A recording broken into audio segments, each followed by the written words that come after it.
Hey, how's it going, guys? Nick here, and we're going to be talking about the New York Giants and what they could do in this draft, and what needs to be filled as far as the first round goes.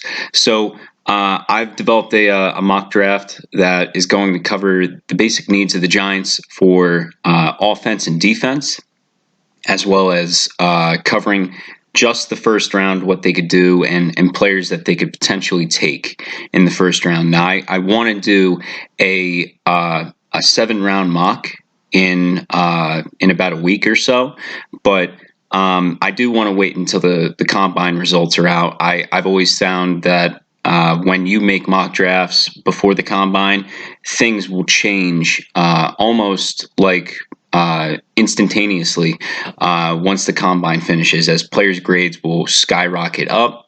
Also, player grades will go down, and you get a better understanding of where the talent lies as far as a athletic standpoint. But let's get right into it. So. For the offense and the defense, as far as covering the needs of the Giants, I wanted to cover at least 3 different positions that the Giants need to look at. So for offense, I think the first position that needs to be addressed, and I think every Giants fan can really relate to this statement: the offensive tackle. We have had some of the worst offensive tackles in the last decade compared to every other team out there. I mean, my opinion, I would say that. If not, we've had some of the worst. And it's no different with the season that Nate Solder and Mike Remmers had last year. They had a combined 97 quarterback pressures in 2019, which was a league high.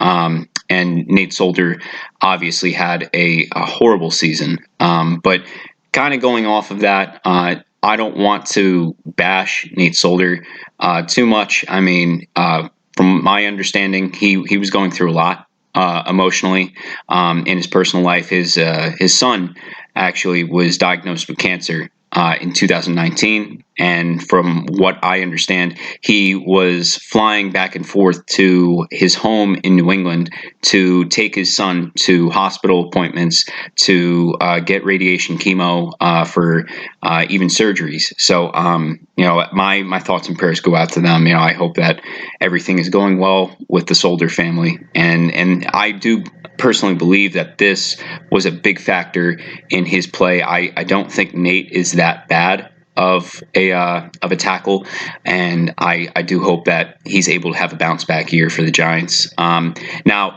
Nate has pointed out that he is open to moving to the right tackle. I'm not sure if this can equate to any more success for the Giants, but it is a positive to see that, because now it opens things up as far as what the Giants could do to potentially sign a free agent, or potentially even look at more draft prospects at the left tackle position now. And also, again, you look at the backups who is available to play next. You got Nick Gates, George Asafo-Adaji, and Eric Smith. All 3 of these guys have basically not stepped on a NFL field to play a full NFL game yet. So it's a prevalent need for the Giants to get an offensive tackle and to get it right. I know that a lot of Giants fans have bad memories of Eric Flowers, but this is a good draft when you talk about the position that the Giants are to nail a great offensive tackle for the next 10 to 15 years. So the next position is wide receiver, in my opinion. And it's not necessarily that we need a number 1 guy. I do think that Darius Slayton could grow into that, but I think what the main reason why I put this need as so high up is because depth. I mean, you look at stats of the Giants, and they even though they distributed the ball fairly equally. There was also an issue of injury, staying healthy, and also it seemed to be, even with that distribution of the ball, there seemed to be distribution only to a select few, and here's why. So, two Giants players had only two of them had only 50 catches for the Giants in Sterling Shepard, Saquon Barkley, and there were only three wide receivers to have over 40 catches for the Giants, and Shepard again, Golden Tate, and Darius Slayton. That trio of wide receivers accounted for 73% of the catches by wide receivers for the Giants last year. That's a lot. And when you talk about the distribution of the ball, as far as as a team, the Giants did well. But as far as wide receivers, the Giants really didn't have anyone else to rely on as far as passing the ball in 2019. And the thing that I worry about is there is a potential of losing one of those three, or maybe even two of those three that you were talking about. So Sterling Shepard, as many Giants fans know, has been dealing with a lot of concussion issues, throughout his career, not just with the Giants, back in Oklahoma, back in high school. He has had a very strong history of concussions, and he could very well retire. It's not out of the question that this is an option for him. Not to mention that with the new coach in Joe Judge coming in, who has the philosophy of keeping everyone open as far as there are no depth chart prospects yet. I mean, there is no positioning in the depth chart that there for Golden Tate that could be a negative. He may not be on board with trying to fight for his position again. He's been in the league for some time. He's one of those guys where he's a great playmaker, but he doesn't have the greatest attitude. So I wouldn't be surprised if the Giants were to move on from Tate if he's not on board with this. And if, worst case scenario, you lose Sterling Shepard to retirement and you lose Golden Tate to free agency or just being traded or cut, I mean, they counted for a fourth of your total offense last year. And that's a big problem, especially when you consider that your number one receiver would be a second-year receiver and guys that only accounted for 25% of the catches on your team. So it's definitely a big need for the Giants, and I do hope that they invest not just one pick, but maybe two picks in this year's draft on the wide receivers, as this is a very, very deep class at the wide receiver position. Next, final offensive need is the center position. And this one's pretty brief. I've never really thought that Jalapeno or Pulley have pushed themselves to be better than the other. I've always viewed them as just similar. Maybe Pulley has more talent behind him, but the two have just one big problem with the both of them is that they cannot find a way to finish the season. They can't find a way to stay healthy throughout the entire year. And so if I'm Joe Judge, there's a possibility that you could find your center for the future in this draft. And maybe even potentially find a center in free agency that you can get for a reasonable price. I think that for all three of these positions, you could potentially get guys in free agency. But I want to kind of build off the idea that this Giants team wants to start young, start fresh. And for all three of these positions, this is a good draft to do that in. So moving on, defensively, I'd initially had defensive end and edge rusher as my number one need. I think that this is a need that the Giants have had for a very long time that they need to address. But because of the recent decisions as far as cuts to alottt and Kareem Martin, I decided to move it around and put for my number one linebackers. Now, the linebacker position, similar enough to what I was just stating with the edge rush and defensive end position, is that this is a need for the Giants that hasn't been addressed with a high priority pick or I would say a good signing in free agency in a very long time. You look at the potential cuts, and again, I made this before the cuts to Alec Ogletree and Kareem Martin, but I had the Giants cutting those two and potentially Deion Buchanan, who was one of the few players that came in through the James Betcher system. He was one of those guys that was supposed to be a multi-tool athlete, similar actually to how Isaiah Simmons was supposed to play, but he never really grew into that, and he never really had a successful campaign for the Giants. So I just don't see him re-signing. I don't know if the Giants are going to re-sign David Mayo or Marcus Golden. And again, if you were to lose all five of these guys, you're only going to be left with three linebackers that have played significant time throughout the season for the Giants, and O'Shane Ximines, Lorenzo Carter, and Ryan Connolly. And one of those three may be missing a good chunk of the 2020 season in Ryan Connolly due to the ACL injury. And Giants fans need to understand that he's probably not going to be up to full health until the end of 2020's season, or maybe even not even until 2021. So it's a big loss. It's a big hit that we have to take as the Giants. And I think that investing your pick in a linebacker in this draft is so important. And a final stat to look at is that Marcus Golden recorded 10 sacks this season, which is great. But the reason why this is so prevalent is because it hasn't been done by a Giants linebacker since 1990 with Lawrence Taylor. That's 30 years.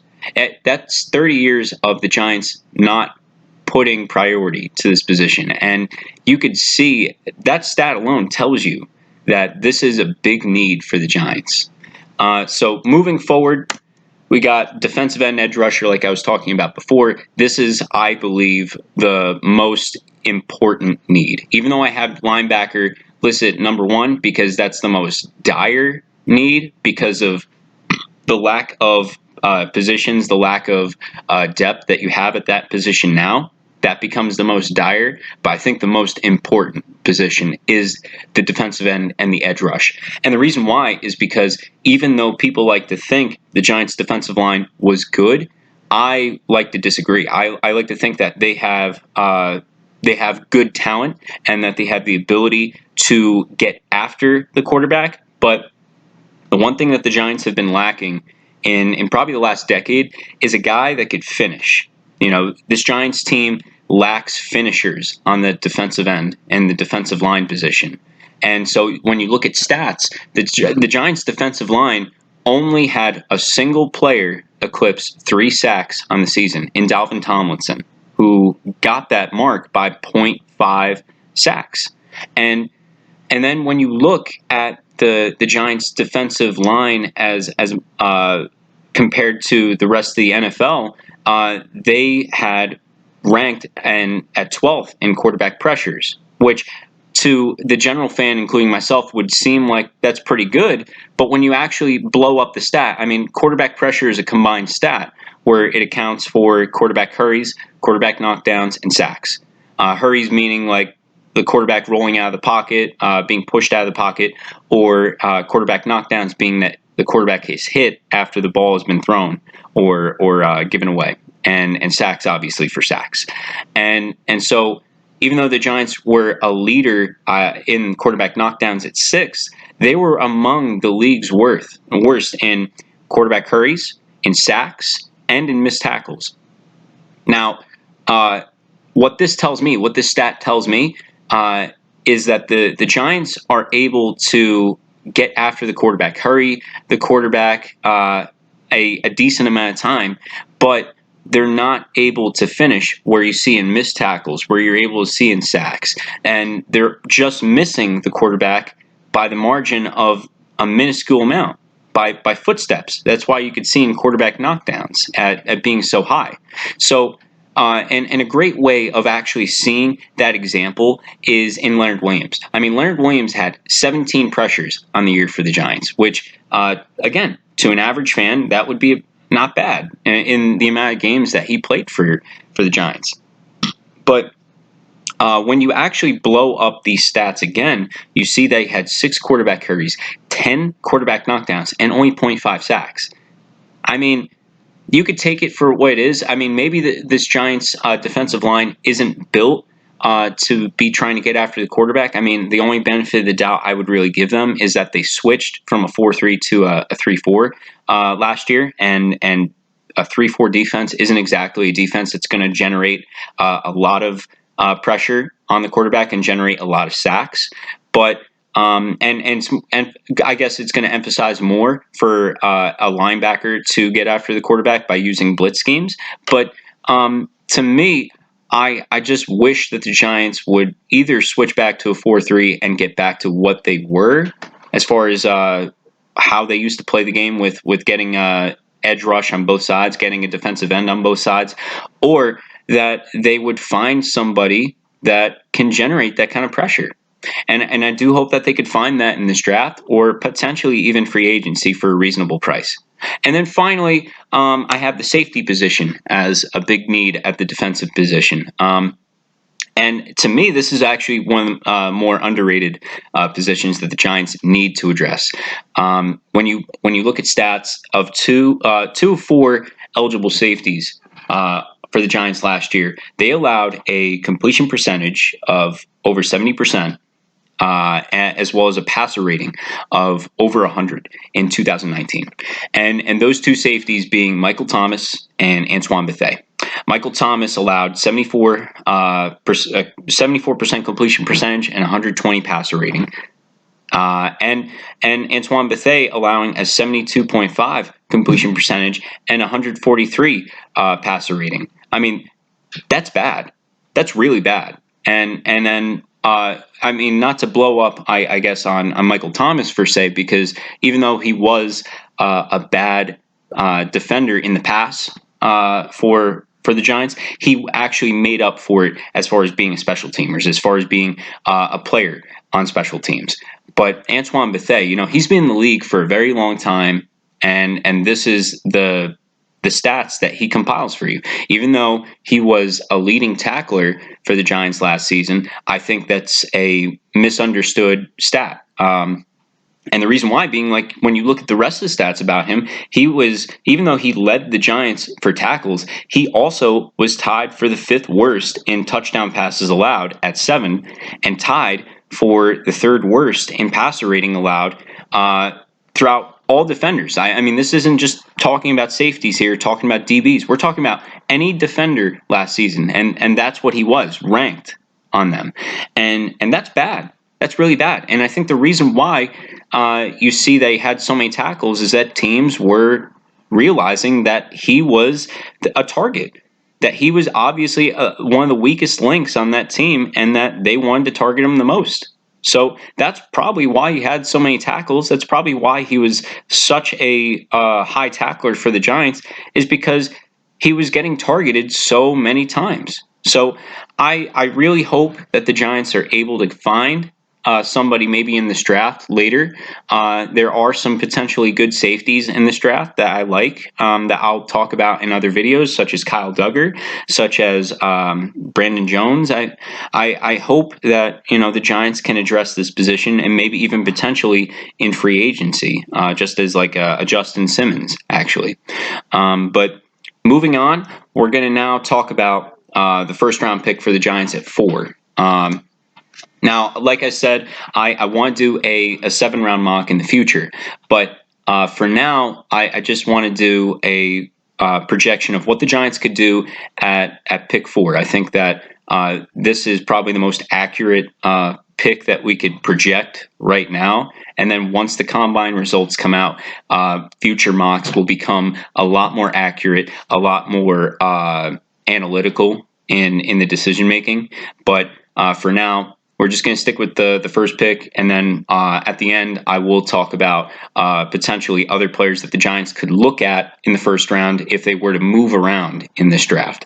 So for the first pick, I want to do 2 players. I want to do an offensive pick and a defensive pick, and I'm going to try and do this for all my picks for the Giants. I personally like a mock draft where you look at 2 different options and you see where the direction of the rebuild can go. And for the Giants, offensively, I've seen a lot of people talk about Jedrick Wills. I love him as a player, but to me, I don't think that that's the right player for the Giants. And the reason why is because I don't think personally that he's the best offensive tackle in this draft. My opinion is that the best offensive tackle in this draft has been the best offensive tackle over the last 2 years, and that's Andrew Thomas. Andrew Thomas is I would say the most consistent offensive tackle over the last 2 years, maybe even 3 years. He is just a beast at the pass. He is very quick and very fast on run blocking. He's got quick hands, and some of the best quotes that I've seen actually about Andrew Thomas's evaluation is that when he gets two hands on you, it's over. It's like playing tag. It's over. You're done. And he's got meat hooks for hands. He sits at 6'5", 315 pounds. He's just a mammoth of a man. And I love seeing big offensive linemen like that. He's got I would say the perfect build for an offensive lineman. He's not too tall. He's not too heavy. He's sitting at that right range. And when you watch him play, he's a lot faster than you would think. So I think that he to me is the safest pick. He has the most experience. He has the most time playing at left tackle. I think he's the best option at left tackle, and I think he's the best offensive tackle in this draft. And I guess, like, going off of why he's not higher on boards, it has nothing to do with his play. I think it just has to do with the recency bias. Like, going into it, I think that teams or you know what? I guess I'll give an example. A good example of recency bias would be with the argument of who's the best quarterback in the league in Patrick Mahomes and Lamar Jackson. So Patrick Mahomes balls out in 2018, and he gets the MVP award. And then come next year, he gets injured, and Kansas City doesn't exactly have the best middle year for a team, but then Lamar Jackson comes onto the scene and steals the show and has an incredible season for a quarterback and wins the MVP. Now, all of a sudden, the discussion switches from Patrick Mahomes being the best quarterback to now Lamar Jackson being the best quarterback. Now, is that true? Well, to many people with opinion, yes. But when you actually look at their play and you actually say, like, who's the better quarterback, I think a lot of people would say that Lamar is a great player, but he's not better as a quarterback than Patrick Mahomes. If you had to choose between the two, I think you would choose Patrick Mahomes. And I think that's exactly what's happening with Andrew Thomas, and exactly what's happening actually with another player that I like in this draft, in Tyler Biadasz.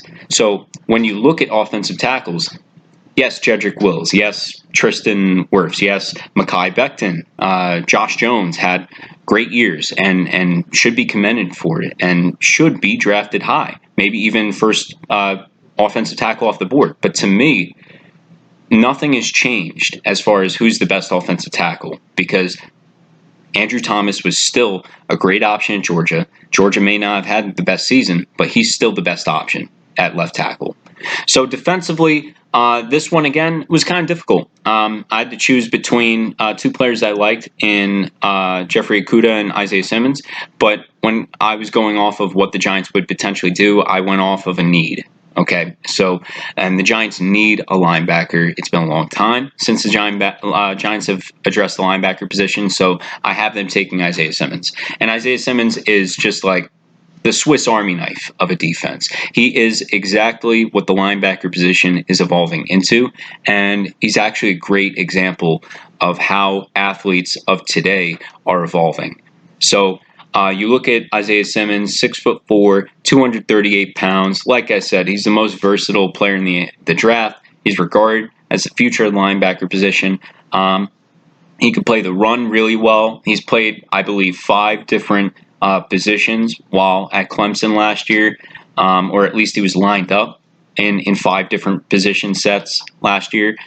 He's just incredible. And like I said, as an example of what athletes are turning into, we're starting to get into the realm, I would think, of positionless sports, where these kids coming out are so athletic and so incredibly smart and versatile in their sports that they are able to just play any position. You look at Taysom Hill.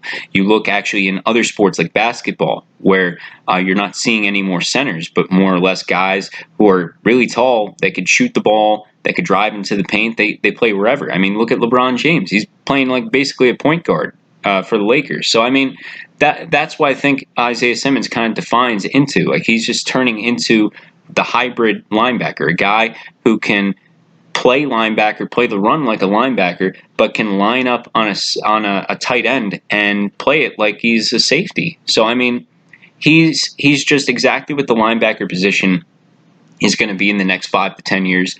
And if the Giants pick him, I think he's exactly the kind of player Joe Judge wants.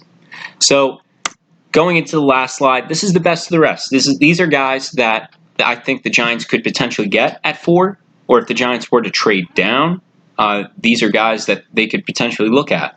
So offensively, I wanted to do 6 picks, and then that's it for offense and defense. First one, obviously, Mekhi Becton. Mekhi Becton, just a short thing about him is that he is just a mammoth of a human. He's 6'7", 380 pounds, huge. He would make your left tackle slot incredibly easy for games as a choice, and you wouldn't have to worry too much about guys getting past him. I know that a lot of people say, like, well, his weight may be a problem, maybe he doesn't have the speed for it. And the thing I have to say is that, well, you still have to get around him.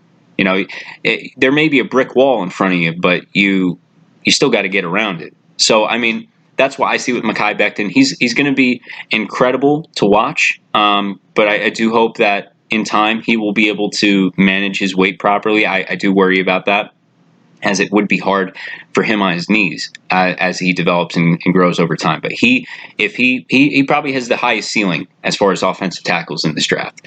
So next, I want to talk about Tristan Wirfs. Again, another player that I like, but I do worry about his ability to play the tackle position. I've heard reports that he's better suited for the interior, that he's better suited as a guard. And as a Giants fan, I'm not necessarily looking for that. I'm looking for a guy that's going to be able to solidify that offensive tackle spot. But again, he's not a bad spot, because you would get a great player in Tristan Wirfs. In a way, he reminds me of another Iowa Hawkeye to play in Brandon Sheriff. So getting a guy who's going to be able to help solidify your depth, maybe not the worst option if that's the worst case scenario, but if he does turn into a great offensive tackle, then all the better. Next is everyone's favorite offensive tackle in Jedrick Wills. I love Jedrick Wills. I think that he is, without a doubt, the best right tackle in this draft, and I think he probably has the most I guess to put it, like, the most speed, the best balance as far as being an offensive tackle. He's got speed. He can play the run, play the pass. And I know I said the same thing about Andrew Thomas, but the reason why I like Thomas more than Wirfs is that Thomas has had experience playing both right and left, and is open to moving around, whereas Wills has only played the right tackle spot. He really hasn't tried the left tackle position. Now, it's not to say he can't do it, but I would be worried if that was your plan for him, that's what you would do. But the Giants intend to just keep Solder on the left and solidify the right tackle spot with Wills, then this is a great pick, and I would be all for it. So next is the player that I really wanted to talk about before in Tyler Biadasz. Tyler Biadasz has fallen in a lot of drafts for whatever reason, but he's been the best center in football in the last 2 years. He did play for Wisconsin, so Wisconsin didn't exactly have the greatest of years last year, but he's also blocked for some of the best running backs to come out. You look at the last 2 years with Wisconsin, their running game has been absolutely flawless. He's exactly the kind of player I think that the Giants could probably use to solidify that offensive line if they want to address the offensive line in this draft. Say, drafting an offensive tackle in the first round and then trading back in to get him into the later first. Or I've heard reports of him falling into the second, so he could potentially just fall into your lap in the second round for your second round pick. So if you're able to get a player like Biadasz on any team, he's going to be a Pro Bowler. And maybe not his first year, but in the coming years, he will be a well-known name and he will be a top 5 center in the league. So next is not exactly a player I want the Giants to draft, but if he's on the board and the Giants have traded back and accumulated picks, this is a player that you would look at, and that's CeeDee Lamb. Now, again, I do not like people drafting wide receivers in the first round unless your team is at that point where you've built everything properly and you need just some kind of spark plug to get yourself over the hump. And that's what CeeDee Lamb is. Like, maybe he's not the best wide receiver as far as like what he has in his wheelhouse, like being able to route run and be able to have like the most I guess what I'm trying to say is that he doesn't have the crispest of routes like in a Jerry Jeudy, but he's a burner. He's a guy that is really strong, tall, really reminds me of a raw Julio Jones coming out of college. But if the Giants were to draft him later in the draft, like if they were to draft him at 4, I'd be upset. But if they were to draft him later after trading back, I wouldn't exactly be mad. I mean, he's a great player and could turn into a great weapon in the coming years. And then finally, I have the Giants potentially drafting Josh Jones. Josh Jones, again, very similar in the respects to Wirfs. You know, he's a guy that had a great year in 2019. I do worry about him potentially being moved into the interior, but he does have great footwork, great hands. I like his run blocking. He seems to have the right kind of attitude, and I would look forward to him coming onto the team as well. So defensively, going off of the pick that I was debating on in the first place, I have the Giants looking at Jeffrey Okudah. Now, a lot of people would say that this would be a bad pick for the Giants at 4, considering that they've invested in the cornerback position as far as last year, a lot of draft capital. And what I say to that is like, well, he is also the best cornerback coming out in not just this year, but possibly in the last few years. I mean, he's absolutely incredible to watch. I do worry about his technique at times, his ability to put his hands onto receivers. But when you watch him play, the thing that jumps out at me is his shadowing technique. He looks like he has a string attached to his hip to the receiver, and he just mirrors the movement of the receiver so well. His flexibility, his speed, and his instincts are all things that you can't teach, but he has. That's what makes him so incredible. And if the Giants were to draft him at 4, that would be a great pick. Another pick would be Yetur Gross-Matos. I love Yetur Gross-Matos. He is, I think, as a human, as a person, he is just such a incredible person. Like, his life story is absolutely heartwarming.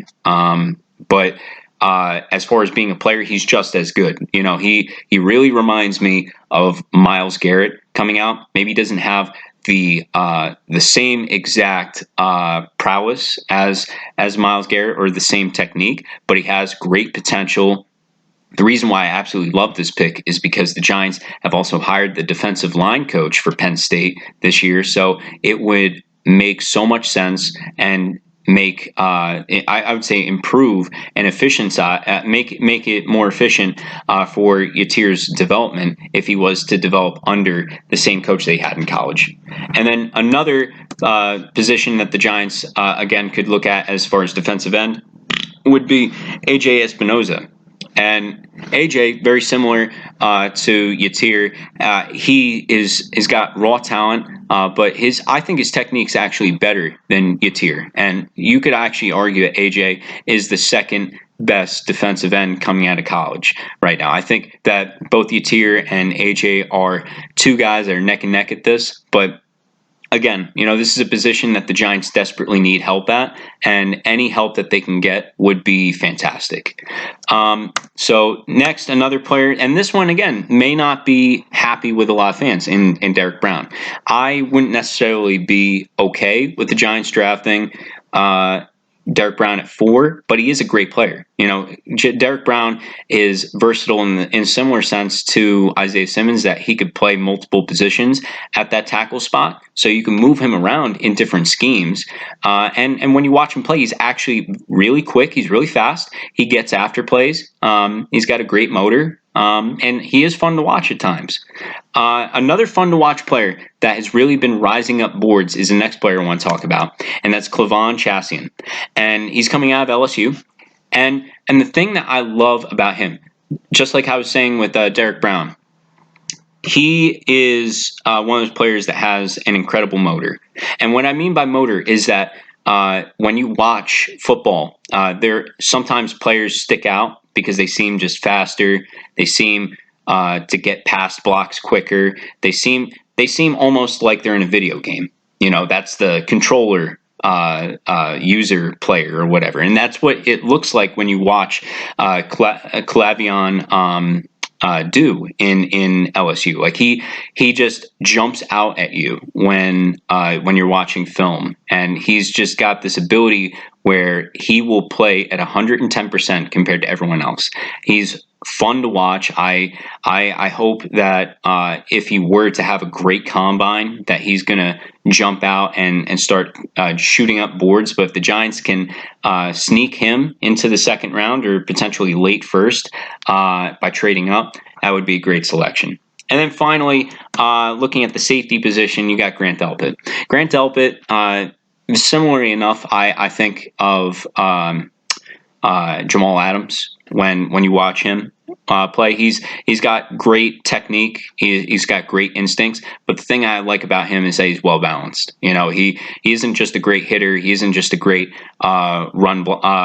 run stuffer, but he's also very good in the pass. He's very good at locking up receivers, locking up tight ends. Like he is multifaceted with that. And I think that any team that he's going to go to is going to have a incredible safety for the next 5 to 8 years, maybe even 10, 15 years. So that's it. I hope you guys enjoyed this. Like I said, I'm going to work on building this mock draft throughout the combine, and I hope to have it out probably in a week or so. But if you enjoyed this, please, leave a like. I would appreciate it if you stayed this long for it. I really appreciate it. This is actually my first time making these videos, and I hope that if this is successful, that I can be able to give back to you guys at some point. But thank you for all the love and support, and hope to keep doing this again. Peace out.